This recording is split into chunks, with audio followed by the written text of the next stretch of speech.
My name is Clarisse Monroe, 69 years old, born and raised under the golden heat of Arizona. I've spent most of my life believing that family meant safety, that love, no matter how bruised, would always find its way home. I was wrong. If you're watching this, stay with me till the end, because what happened on that sunburned road outside Phoenix will make you question how far trust can stretch before it breaks. That morning, the desert shimmered like molten glass. I sat in the passenger seat of my late husband's old SUV, the same one we used for anniversary trips before he passed. Beside me, my daughter-in-law Vanessa gripped the steering wheel, her sunglasses reflecting nothing but sky. We weren't talking. The air between us was too sharp for words. Then her phone rang. My son's voice crackled through the speaker. "She'll sign it today," Vanessa said. "She trusts me." "Sevens." The words slid through that quiet cabin like a blade. I turned my head, met her calm smile, and in that instant I knew this wasn't a family trip. It was an ambush wrapped in sunlight. And that was the moment my silence began to roar. Vanessa kept one hand on the steering wheel, the other resting on her phone, manicured nails gleaming like tiny mirrors. Her Bluetooth clicked, and my son's voice filled the cabin, smooth, assured, businesslike. "Everything's ready," Marcus said. "Once Mom signs the transfer, we'll move the funds before the quarter ends." Sevens. Transfer. Funds. Quarter. Those weren't family words. They were the language of strangers.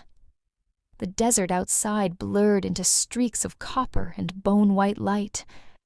I stared out the window, pretending not to listen, but every word sank deep, carving new lines into my chest. "She won't ask questions," Vanessa replied. "She trusts me more than she should." Sevens. A short laugh, shared between them, echoed through the speakers. It wasn't cruel. It was casual, practiced. The kind of laugh people give when they believe the world belongs to them. For a moment, I felt the ghost of my husband beside me, Henry's calm voice whispering from memory. "Never hand over what you built, unless you're sure they know its worth." Sevens. Outside, the wind rose, lifting waves of sand across the highway. Inside, my faith began to crumble, one syllable at a time. I waited until the call ended before I spoke.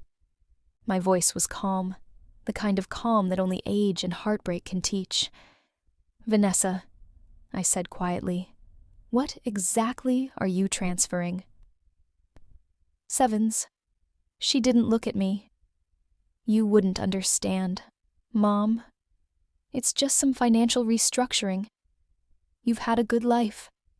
It's time to let us take care of things." Sevens. "Take care," I repeated, tasting the bitterness of the words. "You mean, take over?" Sevens. She sighed, impatient, tapping the steering wheel with her long nails. "You can't hold on forever, Clarisse. The world moves faster than you do." Sevens. Then, without warning, she swerved the car to the shoulder, the tires skidding against gravel, dust billowing up like smoke. She slammed on the brakes, turned to me, and said, "If you don't trust me, you can walk." Sevens. Before I could react, she threw my tote bag and a single bottle of water onto the dirt. The door opened, heat rushing in. "Get out," she said, her tone colder than the steel sky above us. I stepped onto the burning asphalt, and as she drove away, I realized something unshakable. Trust isn't stolen all at once. It dies the moment someone you love stops looking back. The SUV disappeared down the endless stretch of highway, its shimmer swallowed by the heat waves rising from the asphalt. Dust settled around me like a slow curtain. I stood there, 69 years old, alone, one bottle of water, and a name echoing in my mind. Henry Monroe. My husband had loved these desert roads. He used to say the silence out here wasn't empty. It was honest. Standing there now, I finally understood what he meant. There's a kind of truth that only arrives when everyone else leaves. The fear came first, a flash of it, quick and cold, but it didn't last. What replaced it was something older, quieter, stronger. Resolve. I looked at the horizon, a line trembling in the heat, and whispered, "You left me, Vanessa, but you also set me free." Sevens. Then I tightened my scarf against the wind and started walking. Each step felt deliberate, each breath a small declaration that I wasn't finished. Sometimes life strips everything away, so you can finally hear your own footsteps. And as I walked into that blinding Arizona light, I promised myself one thing. This would not be the place where my story ended. It would be where it began. If you're still here with me, keep listening, because this is where my story turns from despair to something close to grace. Sometimes the people who save you aren't family by blood, but by heart. I had been walking for nearly an hour.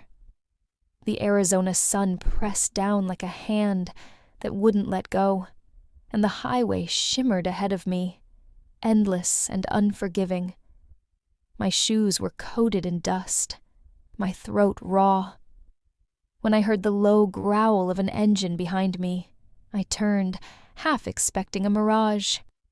It was a long-haul truck, sun-faded blue, streaked with sand and time.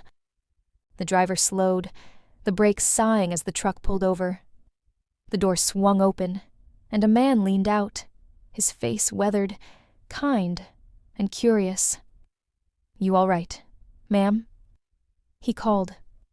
His voice was deep, gravelly, steady, like the road itself. I hesitated. Pride is a stubborn thing, even when your legs are shaking. "Had a little car trouble," I lied. He smiled like he'd heard that story before. "Climb in. Heat out here doesn't care who you are." Sevens. His name was Calvin Hayes, a trucker who'd been driving this desert route for 20 years.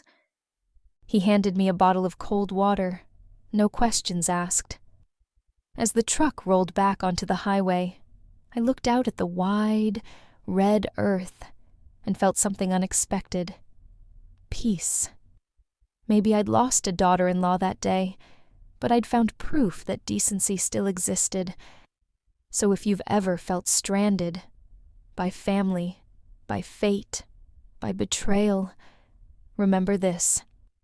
Kindness has a way of finding those who keep walking, and the road, even a lonely one, always leads somewhere worth going. Calvin dropped me off just outside Phoenix, near the edge of the old neighborhood, where Henry and I had built our first home. The afternoon light had turned a gentler shade of gold, the kind of light that made even tired streets look forgiving. When I pushed open the front gate, the metal hinge creaked like it was sighing in relief to see me. The yard was still lined with Henry's rose bushes, now overgrown, tangled, defiant. The smell of dry earth mixed with faded perfume from the blossoms. Inside, everything was exactly as I'd left it. The family photos, the dark oak furniture, the upright piano Henry used to play on Sundays. His glasses still rested on the table by his favorite chair, like he might return any minute. For a long time, I just stood there, taking it in. The echo of his laughter, the quiet hum of the house breathing around me. Then the grief hit, sharp and uninvited.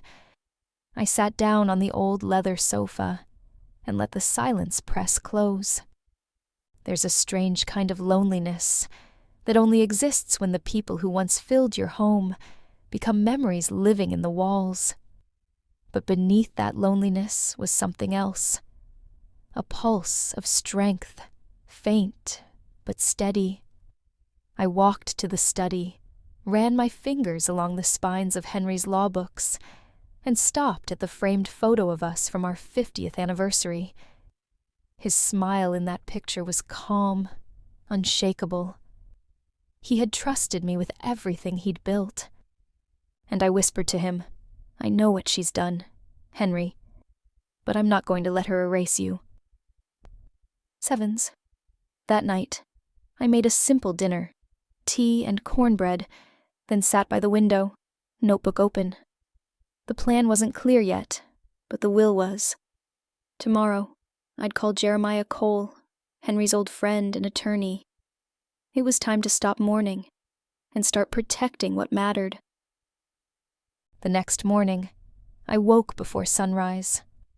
The sky above Phoenix was still bruised with purple light, and for the first time in a long time, I didn't feel afraid. I brewed a pot of Henry's favorite coffee, dark roast, no sugar, and sat at the kitchen table with my phone. The steam from the mug curled upward like a quiet prayer. I scrolled through my contacts until I found his name. Jeremiah Cole.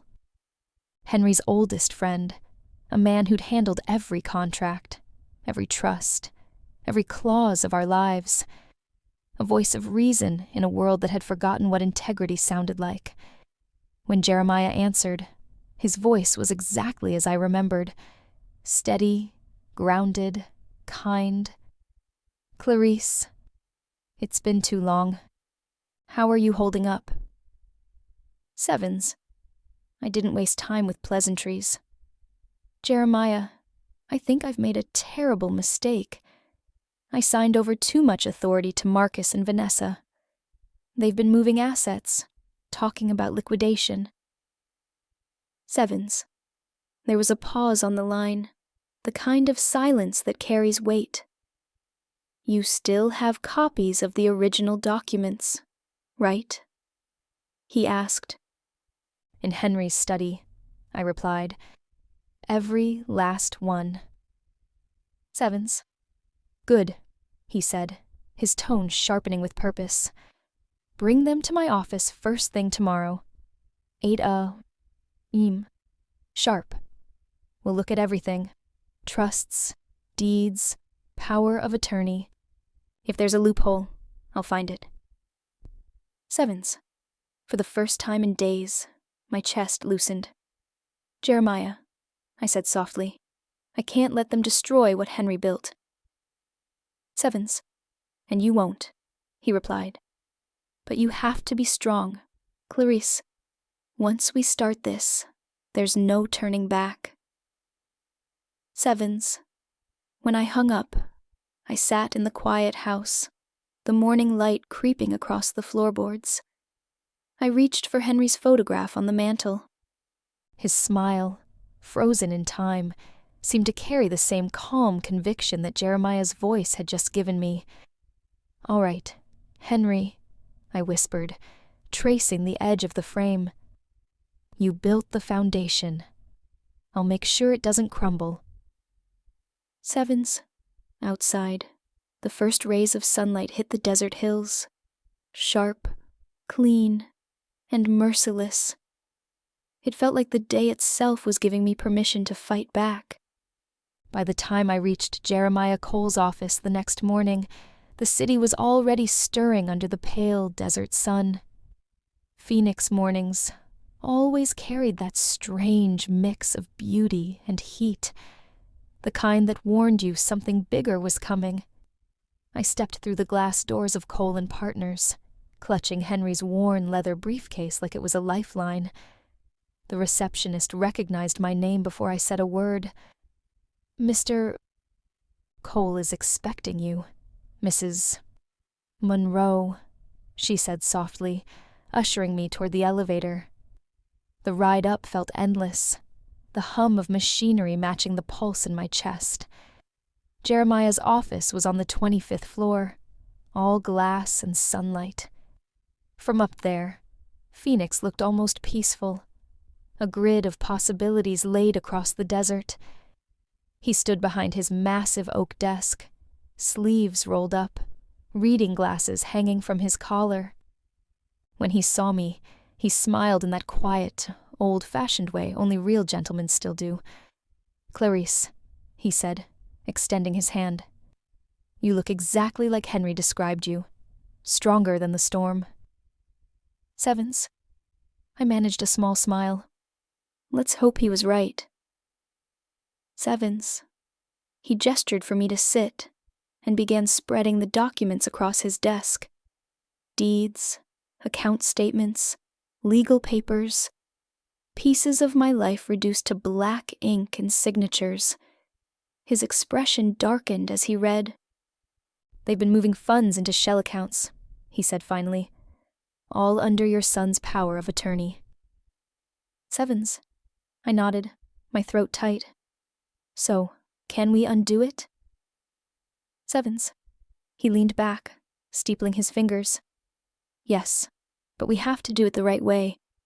First, we revoke Marcus's authority completely. Then, we rebuild your trust in a form that can't be touched. It'll be ironclad, Clarisse. No one but you, and the cause you choose, will ever control it again." "Sevens." His words hit me like oxygen after drowning. "What would that take?" "Sevens." He smiled faintly. "A few signatures, and your permission to let go of guilt." "Sevens." I thought about Henry, his steady hands, his belief that order and fairness always win out in the end. I'd lost that faith somewhere along the way, buried under grief and misplaced trust. But sitting in that sunlit room, watching Jeremiah's pen glide over the first draft of a new beginning, something inside me realigned. "What do we call it?" I asked quietly, looking at the folder he'd just labeled. He paused, then wrote in careful, deliberate strokes, "The Henry Monroe Legacy Trust." When he pushed the paper toward me, I felt the weight of its name settle deep in my chest. "This," Jeremiah said, "isn't about revenge. It's about preservation. About making sure the right hands carry your husband's name forward." "Sevens." I signed my name slowly, the ink drying into permanence. For the first time since that highway, I wasn't just surviving. I was rebuilding. Outside, the desert sun caught the glass of the building and turned it to fire. I watched it burn, and for the first time in a long time, I didn't flinch. When I stepped out of Jeremiah's office, clutching the freshly signed documents, the air in the hallway felt lighter, cleaner. For the first time in weeks, I could breathe without tasting fear. I was ready to head home, ready to rebuild my life in silence. But life has a way of testing your peace the very moment you find it. "Clarisse," a familiar voice called from behind me. I turned and froze. Standing at the elevator was Lionel, my younger brother. Same tall frame, same sharp eyes that once glowed with mischief when we were children, sneaking peaches off the neighbor's tree. But time had carved hardness into him. His smile didn't quite reach his eyes anymore. "Lionel," I said, startled. "What are you doing here?" "Sevens." He adjusted his worn jacket, the corners of his mouth curling into something halfway between affection and accusation. "I heard you were setting up a new trust. Thought maybe it was time we talked about family business." "Sevens." I knew that tone. It was the voice of someone who felt left behind. He stepped closer, lowering his voice. You know Henry always promised to help me start my own company one day. I never asked for much, Clarisse, but after all these years, don't you think I deserve a small piece of what's left? Sevens. My stomach tightened. Lionel, this isn't about who deserves what. This is about protecting what Henry built, from people who'd tear it apart for profit. Sevens. He frowned. So now you think I'm one of them? Sevens. No, I said gently, though my voice wavered. I think grief has made us all a little desperate. Sevens. Behind me, Jeremiah appeared at his doorway, silent but watchful. Lionel noticed, straightened his shoulders, and gave a stiff nod. Guess you've already got your guard dogs. Sevens. That's not fair, I said, trying to steady the tremor in my words. You're my brother. You've always been family. But this trust, it isn't a payday, Lionel. It's Henry's name. His legacy. I can't divide that. Sevens. He studied me for a long moment, eyes glistening with something raw. Regret, maybe even shame. Then he nodded slowly. I just wanted to be remembered, sis. Seven. You are, I whispered, but not like this. Seven. He turned to leave, hands buried deep in his pockets, his shadow trailing long across the polished floor. Jeremiah stepped beside me as the elevator doors closed behind Lionel. He'll come around, he said quietly. Guilt has its own way of mending. Sevens. I nodded, staring at the documents in my hands. The trust, the revocation, the new beginning. But somewhere deep inside, I felt the sting of loss again. Because sometimes, protecting one memory means risking another. And as I left that building, I realized something Henry had always known. Sevens. Family isn't just who shares your blood, it's who shares your integrity. That afternoon, the Phoenix sky was an impossible blue. The kind that looks peaceful until you realize how merciless the sun beneath it really is.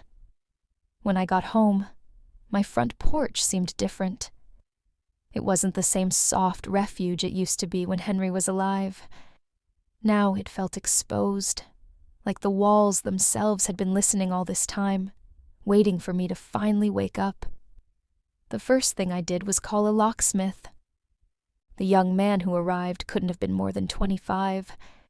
He introduced himself with a smile that reminded me of my grandson.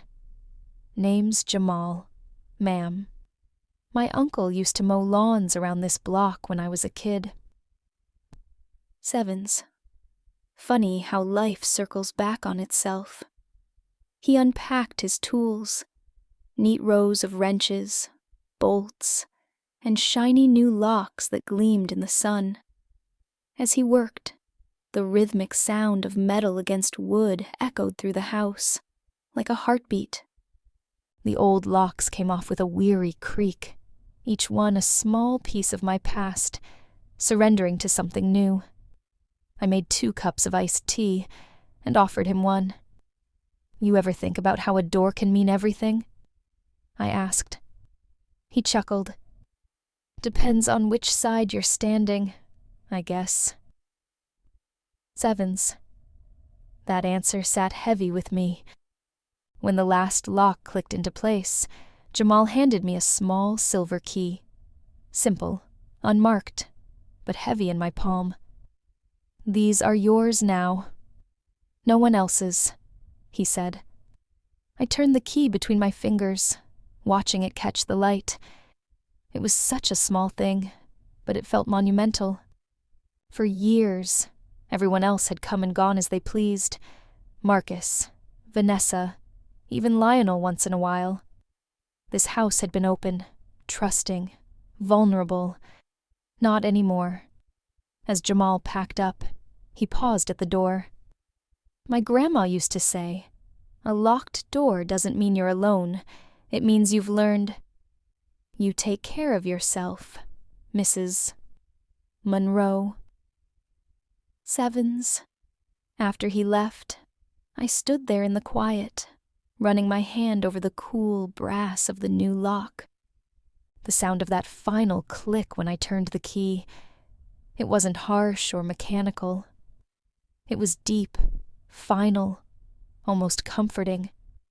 For the first time in a long while, I didn't feel like I was guarding something. I felt like I was reclaiming it.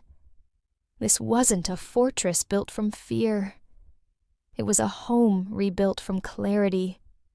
And the lock, small and silent, was my declaration. The wrong people no longer had access to my life. The evenings settled softly over Phoenix, turning the desert Skaji into shades of amber and rose. I had just finished locking every window when the phone rang. An unfamiliar number with a Tucson area code. For a moment, I hesitated, thinking it might be Marcus or, worse, Vanessa. But something inside told me to answer. Clarisse. It's Beatrice. A warm, slightly tremulous voice said. It took me a second to place it. Henry's younger sister, the woman who used to braid my hair at church picnics and bake sweet potato pie every Thanksgiving. I hadn't heard her voice in years, not since Henry's funeral. "Bea," I breathed, a smile tugging at my lips. "Lord, it's been too long." "Sevens." "I know," she said gently. "I almost didn't call, but Lionel stopped by last night, ranting about money and trusts and how you'd frozen him out. I figured you could use a friendly voice instead of another demand." "Sevens." I sank into Henry's old chair, feeling the weight of her words. "You heard right. It's been complicated." "Sevens." Beatrice chuckled softly. "Honey, when it comes to family and money, it's always complicated. But I also know you. You've always had a backbone stronger than anyone gave you credit for. Henry saw that too." "Sevens." Her words hit me like sunlight through glass. Warm, but fragile. "I'm just trying to protect what he built," I said quietly. "I know you are," Bea replied. "And don't you let guilt fool you into thinking that's wrong. Some people call it revenge, but I call it stewardship." Sevens. For a moment, the silence between us was full, not empty, but rich, layered with understanding. We talked for another hour about Henry, about the old neighborhood, about her arthritis acting up in the cold. I laughed for the first time in what felt like forever. Before we hung up, she said something that lingered long after the line went dead. "Clarisse, when you finally get everything in order, when you can breathe again, promise me you'll do something for yourself. Don't spend the rest of your life guarding the past. You deserve peace, too." "Sevens." I swallowed hard, blinking away the sting in my eyes. "I promise, Bea. And when all this is over, I'll make sure you have a place that feels like peace, too." Sevens. After the call ended, I sat in the dim glow of the living room, the sound of cicadas rising outside. For the first time, the house didn't feel empty. It felt aligned, surrounded by voices that truly wished me well. Sometimes, the family that remains after the storm are the ones who never asked for anything, only prayed that you'd find rest. It started as an ordinary Saturday in downtown Phoenix, the kind of morning made for confidence and sunlight. Vanessa Monroe woke early, slipped into her designer heels, and painted on the kind of smile that had fooled almost everyone, including me. Her schedule was as predictable as her vanity. Brunch with friends, a new handbag, a few photos for her followers. She believed the world owed her admiration, that beauty and charm were currency enough. She walked into Maison Aurel, a luxury boutique wrapped in mirrors and soft jazz. The salesgirl greeted her by name. Mrs. Monroe, your new arrivals just came in, and led her to a private room. Vanessa laughed, sipped champagne, and handed over a credit card without a glance. The girl ran it once. The machine blinked. Then, a sharp beep. "I'm sorry, ma'am," the girl said gently. "It seems the card was declined." Sevens. Vanessa froze. "Try again." Sevens. The girl swiped again. Beep. Vanessa's pulse quickened. "That can't be right." "It's my husband's account." Sevens. "Would you like to try another card?" Sevens. She did. The same beep. Around her, the boutique's soft jazz suddenly felt louder, like the sound of something cracking. She fumbled for her phone, called Marcus, her voice sharp with panic. "Marcus, the cards aren't working," she hissed. On the other end, silence stretched thin. Then, his voice, tight, low, afraid. "They froze the accounts. Mom must have gone to Jeremiah. She's cut us off." Sevens. For a long second, she couldn't breathe. "She can't do that," Vanessa snapped. "We had control." Sevens. But Marcus interrupted, his voice breaking. "We had control. Not anymore." Sevens. She hung up before he could say another word, staring at her reflection in the boutique mirror, her lipstick perfect, her eyes wide with disbelief. Then her phone buzzed again. A message. 4 simple words from me. Sevens. "I'm home safe now." That was it. No anger, no explanation. Just truth. Clean and final. Her breath caught in her throat. The message was quiet, but it hit harder than any accusation ever could. She left the store without her purchases, the sound of her heels clicking against marble like a slow countdown. Outside, the Arizona sun glared against the glass towers, too bright, too honest. For the first time, Vanessa felt the heat not as luxury, but as exposure. She realized something that day, the same lesson I had learned months earlier in the desert. Sevens. The world doesn't stop spinning just because you've built your life on someone else's foundation. But when that foundation crumbles, it doesn't whisper. It collapses with a single, undeniable beep. When Vanessa stormed out of that boutique, she wasn't just angry. She was unraveling. Pride had always been her armor, but that morning, it cracked like glass. The streets of downtown Phoenix shimmered with heat as she drove through traffic, her phone buzzing with unanswered calls to Marcus. Each one went to voicemail. Each one made the silence louder. She told herself it was all a mistake, a system glitch, something Jeremiah's office had mishandled. She refused to believe I had taken control, because to believe that would mean admitting she'd underestimated me, and pride wouldn't allow that.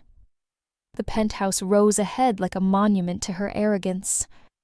Tall, sleek, built from money that wasn't hers. She parked in the underground garage and took the private elevator, her reflection staring back from the mirrored walls. Flawless makeup, trembling hands. When the doors opened, She walked to the front door and slipped the key in. It didn't turn. She tried again. Harder. Then again, until her knuckles went white. The lock held firm, cold and unyielding. Confusion turned to dread. She bent down, jiggled the key, whispered to herself, "No, no, this can't be happening." Sevens. Then she saw it. A single sheet of paper, folded neatly and taped to the door. Thick, cream-colored stationery embossed with gold lettering. Cole and Partners, attorneys at law. Her throat went dry. She tore it off, hands shaking, and began to read. Notice of title transfer. Revocation of occupancy and managerial rights. Effective immediately. Sevens. Each line hit like a hammer. She scanned for her name. It wasn't there. Only mine. And below mine, in bold print that seemed to burn right through the page, Sevens. Property of the Henry Monroe Legacy Trust. For a moment, the hallway tilted. The penthouse behind that door. The marble floors, the hand-picked furniture, the rooftop parties she'd hosted for show. All of it belonged to someone else now. To me. To Henry. To what was right. Vanessa dropped her purse, papers spilling across the carpeted hallway. She pounded on the door once, twice, then again, the sound echoing through the corridor. "You can't lock me out," she screamed. But the door didn't answer. When the anger drained, what was left was silence, the kind that comes after a verdict, not a debate. She sank to the floor, her back pressed against the wood, tears streaking her carefully made-up face. The same door she once opened to flaunt her privilege now stood between her and everything she'd stolen. Down below, the city moved on, indifferent, alive, and unbothered, the same way the desert had looked at me the day she left me behind. For the first time, Vanessa Monroe understood what it meant to be shut out, not by power, but by consequence. And in that hallway of marble and silence, her empire ended with the softest sound imaginable. Sevens. A lock clicking into place. That night, the sky over Phoenix glowed orange, the kind of heat that doesn't fade even after sunset. Inside my house, the air was still and heavy, but my mind, for the first time in months, was clear. The war was over. I sat in Henry's old armchair, tea steaming in my favorite chipped mug, when the first vibration rattled the wooden table. Vanessa. Her name lit up my phone, followed by the frantic buzz of an incoming call. I didn't pick up. Another call came. Then another. By the fifth one, I flipped the phone face down. The buzzing continued. Short, sharp bursts of panic. I imagined her standing outside the penthouse door, mascara smudged, pride shattered, trying to call her way back into a life she no longer owned. There was a time I would have answered. I would have soothed her, offered explanations, tried to build a bridge across betrayal. But that version of me had been left behind in the desert months ago.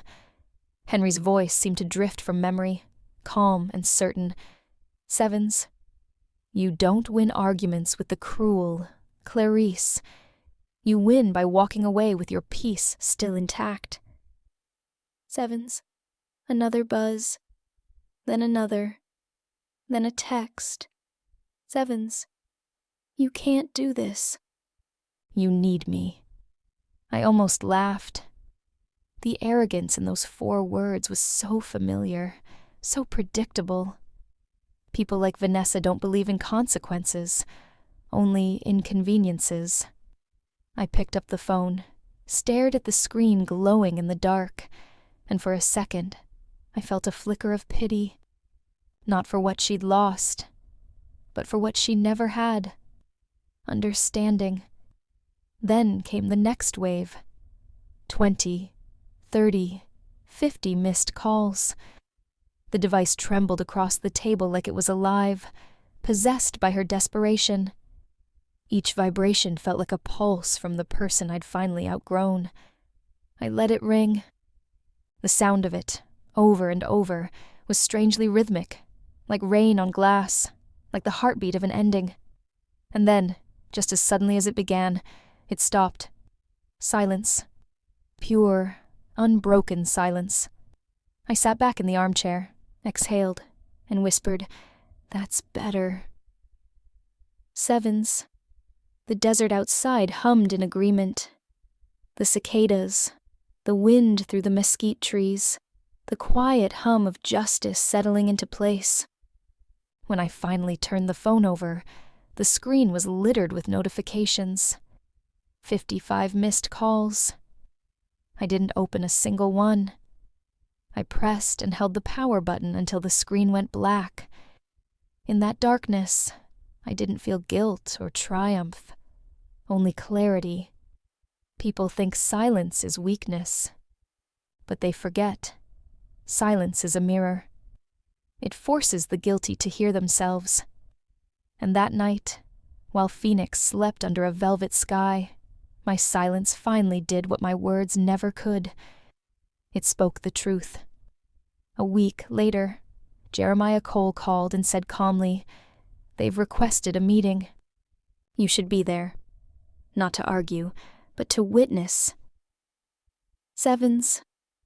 I agreed. His office conference room sat on the top floor, all glass and steel. A view of Phoenix stretched beneath the morning sun. It was the kind of room where truth couldn't hide. Vanessa and Marcus arrived right on time, both dressed like they were heading to a negotiation, not a reckoning. Marcus's tie was too tight, Vanessa's confidence too brittle. They sat across from me, separated by a wide glass table that reflected the distance between who we were and who we had become. Jeremiah didn't waste time. He placed a folder before them and spoke with quiet precision. "As of last Monday, your power of attorney has been revoked. All accounts, assets, and properties have been secured under the Henry Monroe Legacy Trust. Your names no longer appear on any document associated with Mrs. Monroe's estate." Sevens. Marcus opened his mouth, but Jeremiah raised a hand. "You both signed agreements that required acting in Clarisse's best interest. Abandoning her on an Arizona highway, I'd say that voids any claim you think you have." Sevens. The silence that followed was brutal. Vanessa's eyes flickered to mine, wet but unrepentant. "We just wanted to help. You've been lonely, confused." I interrupted softly. "Don't mistake kindness for confusion. Vanessa, I gave you my trust, and you turned it into currency." Sevens. Her lips trembled, mascara smudging as she whispered, "You can't do this." Sevens. I reached into my purse and slid a small framed photo across the table. Henry standing beside me, smiling beneath the same desert sun that had witnessed my betrayal. "I already have," I said. For a long moment, no one moved. The room was so quiet I could hear the hum of the air conditioner, the steady tick of Jeremiah's pen. Then I stood, smoothing my coat. "This isn't revenge," I added gently. "It's restoration." Sevens. As I walked toward the elevator, I felt no triumph, no bitterness, only balance, the kind Henry would have approved of. Behind me, Vanessa began to cry, but I didn't turn back. Some lessons, I've learned, are only heard when you finally stop explaining yourself. The weeks after that meeting moved quietly, the way a house settles after a storm. My days fell back into rhythm. Coffee at dawn, reading by the window, the hum of ordinary peace returning. But across town, the silence wasn't so gentle. I didn't have to ask about Marcus and Vanessa. Word found its way to me, as it always does. The penthouse lease had been terminated, their luxury SUV repossessed in the middle of a downtown parking lot. Vanessa's favorite boutique, the one where she used to boast about her exclusive line, stopped offering her credit. The fall was quick and public. People who once lingered at their dinner parties now crossed the street to avoid them. Marcus's company suspended him pending an investigation into conflicts of interest. The man who once spoke in numbers now spoke in apologies. I didn't smile when I heard it. I didn't cheer. That kind of satisfaction ages the soul. One afternoon, a mutual friend called and said, "They're renting a small apartment near Tempe now. It's nothing like what they had." "Sevens," I simply said. "Then maybe it's exactly what they need." Sevens. At night, when the wind blew through the mesquite trees outside my window, I would think of them, not with anger, but with a strange, quiet sorrow. I had spent years feeding their ambition, mistaking it for love. And now, watching their tower crumble, I realized the truth. I hadn't lost my family because of greed. I'd lost them because I kept buying forgiveness they never earned. In that sense, what I did wasn't punishment. It was mercy. Because sometimes the only way for people to see themselves clearly, sevens, is to watch the reflection shatter. It was a Sunday morning when Lionel showed up at my door again. The sun was barely up, casting long, tired shadows across the porch. He stood there holding his hat, the same worn jacket on his back, but his eyes were different this time. Softer, smaller, like the fight had drained out of him.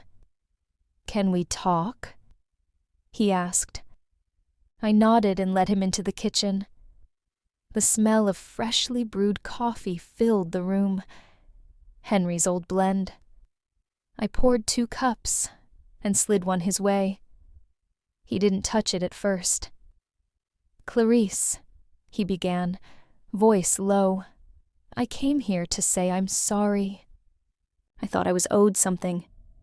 But the truth is, Henry already gave me more than I ever deserved. "Sevens." I looked at him, surprised. "What changed your mind?" "Sevens." Lionel let out a breath that sounded years old. "I saw what happened to Marcus and Vanessa. I saw what greed does. I thought getting a share would make me feel like I mattered, but all it did was make me smaller." Sevens. He finally took a sip of coffee, eyes glistening. "You were right to protect Henry's legacy. You always were." Sevens. For a long moment, we sat there in silence. Not the cold kind, but the healing kind. Then I said, "You still have something to give. Lionel. That foundation Jeremiah and I are building. It needs someone who understands where we came from. I want you to help manage the Henry Monroe Scholarship Fund. Give those kids what Henry gave us. A chance." Sevens. He stared at me, stunned. After everything I said. Sevens. I smiled. Forgiveness doesn't erase what's happened. It just makes room for something better. Sevens. Outside, the morning light grew brighter, spilling across the table and touching his hands. Lionel nodded slowly. "Then let's build something worth keeping, sis." Sevens. And just like that, the last broken piece of my family began to find its place again. A few weeks later, I kept the promise I'd made to Beatrice on that quiet phone call. the one about finding peace. It was late spring when I drove down to Tucson, the road winding through the same red desert that once held my pain. Only this time, the air felt different, lighter. I wasn't escaping anymore. I was returning with purpose. The house sat on the edge of a sleepy neighborhood, a small, sun-warmed bungalow with white shutters and a lemon tree in the yard. I'd picked it out myself. Nothing fancy, nothing loud, just the kind of place where a woman could breathe without looking over her shoulder. When Beatrice stepped outside and saw me standing by the gate, she froze, a hand covering her mouth. "Clarisse, what on earth are you doing here?" "Sevens." I smiled and handed her the envelope. Inside were the house papers and a set of silver keys. "It's yours," I said simply. "For the days you don't want to fight the world anymore." "Sevens." She blinked, tears spilling down her cheeks. "You can't just give me a house, honey." "Sevens." "I'm not giving," I said gently. "I'm passing peace forward. You told me not to spend my life guarding the past. Well, this is me letting go." "Sevens." She hugged me then, her arms trembling around my shoulders, smelling faintly of lavender and home. "Henry would be proud of you," she whispered. We sat together on the porch swing afterward, the evening light painting the desert gold. The wind carried the faint scent of citrus, the sound of kids playing somewhere down the street. For a long while, we didn't speak. We didn't have to. The silence wasn't heavy anymore. It was full, steady, alive. When I stood to leave, Beatrice pressed the keys back into my hand. "You'll always have a place here," she said. I smiled, closing her fingers around them. "No, be. You will." Sevens. Driving back toward Phoenix, I caught my reflection in the rearview mirror. The woman staring back wasn't broken anymore. She was lighter. A woman who had turned loss into something lasting. Peace, I realized, isn't something you find. It's something you choose to give away. That night, back in my own house, the stillness felt different, gentler, almost like Henry was in the room again. The windows were open, and a soft desert breeze carried the scent of rain-soaked dust. Phoenix rarely smelled that way, but when it did, it reminded me of him. Steady, grounding, alive. I set a cup of chamomile tea on the coffee table and lit the small candle I used to light on his birthday. The flame wavered, stretching and shrinking, the way love does after someone's gone. His photo sat on the mantel.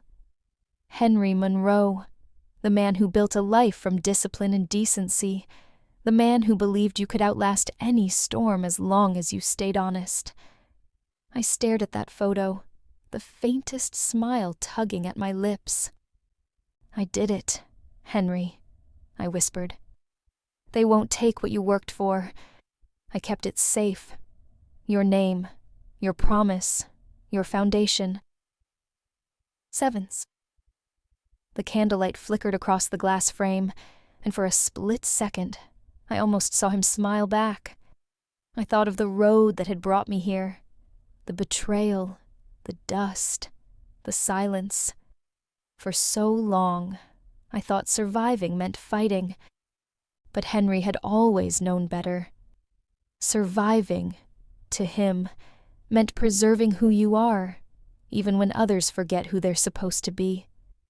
I sipped my tea, the warmth seeping through my hands. For the first time in months, the house didn't echo with grief. It hummed softly with something else. Continuity. It felt right, like rain on long, dry earth. Some love stories don't end. They just change shape, And that night, under the quiet desert sky, ours found its balance again. The day I handed over the Monroe penthouse, Phoenix was washed in sunlight, the kind of light that makes even glass shimmer with honesty. The place had been emptied weeks earlier. Every echo of Vanessa's laughter, every trace of Marcus's ambition, had been boxed up and gone. What remained was space, wide, clean, waiting. 2 women stood with me in the marble foyer. One was Marjorie Fields, director of the Haven Phoenix Shelter for Women. The other, a young counselor who couldn't have been older than my granddaughter. They looked around in quiet disbelief. "This space could house 12 women at once," Marjorie said, her voice soft but reverent. "Are you sure, Mrs.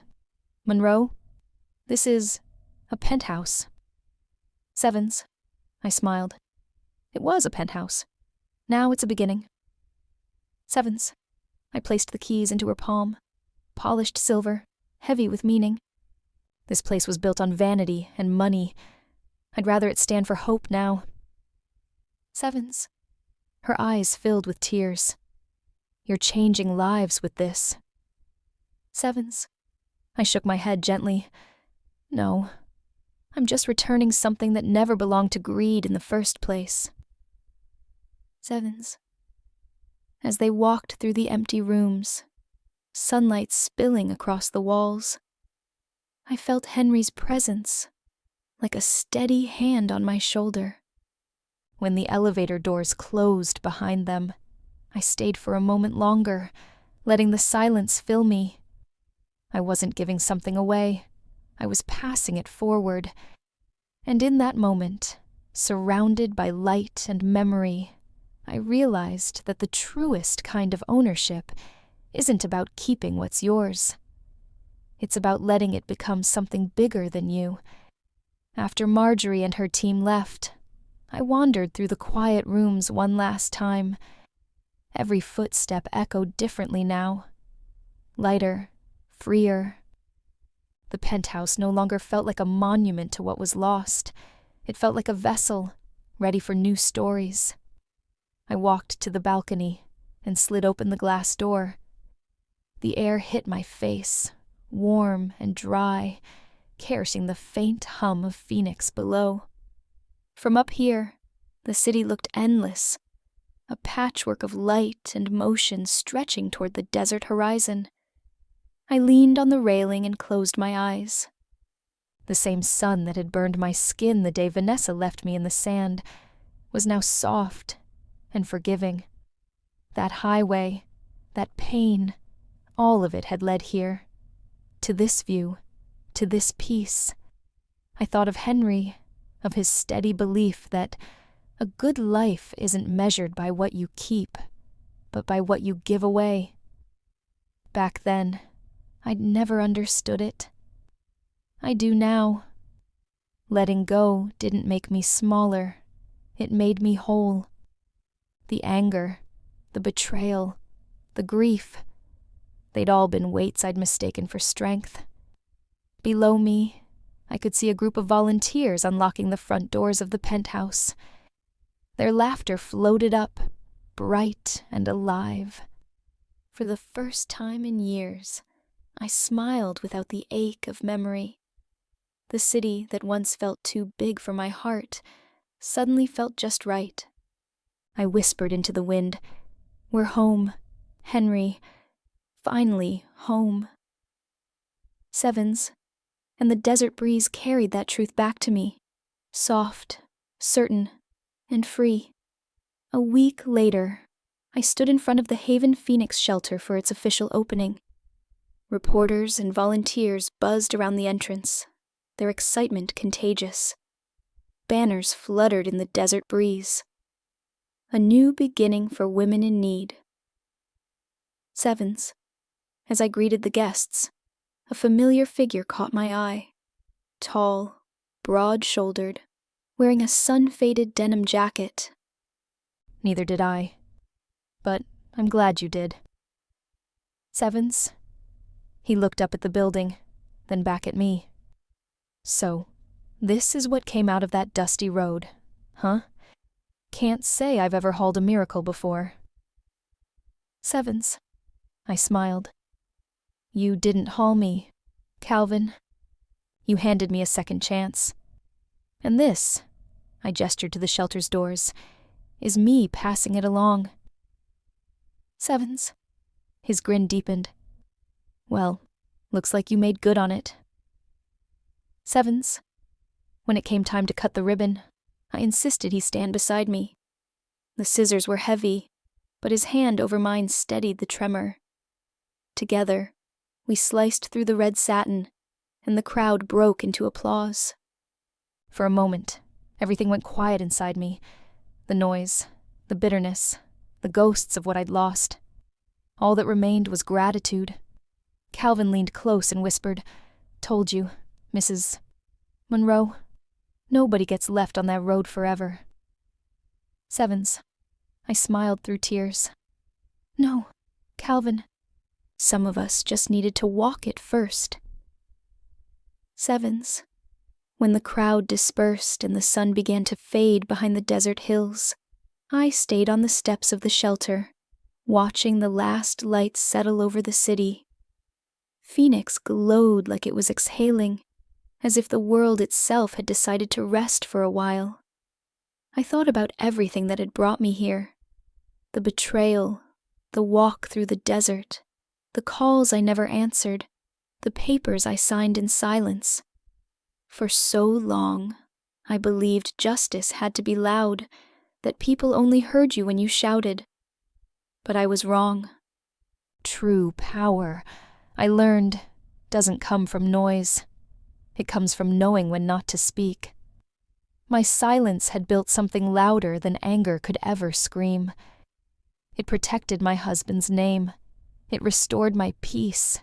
And it opened doors for women who needed their own second chance. I took a slow breath, looking up at the darkening sky. We did it, Henry, I whispered. We turned hurt into shelter. Sevens. And I meant that, not just for him, but for anyone who's ever been betrayed by the people they loved most. Because pain, if you let it, can become purpose. So if you've been where I've been, standing in the dust of someone else's greed, wondering if you'll ever trust again, remember this: you can rebuild. You can rise. You can make your silence roar. Do you believe forgiveness can coexist with justice? Or does one always silence the other? Tell me what you think in the comments. I want to hear your truth. If my story touched you, if you've ever had to reclaim your own peace after being broken, please like, share, and subscribe. Maybe someone out there needs to know that starting over isn't weakness. It's the loudest kind of strength there is.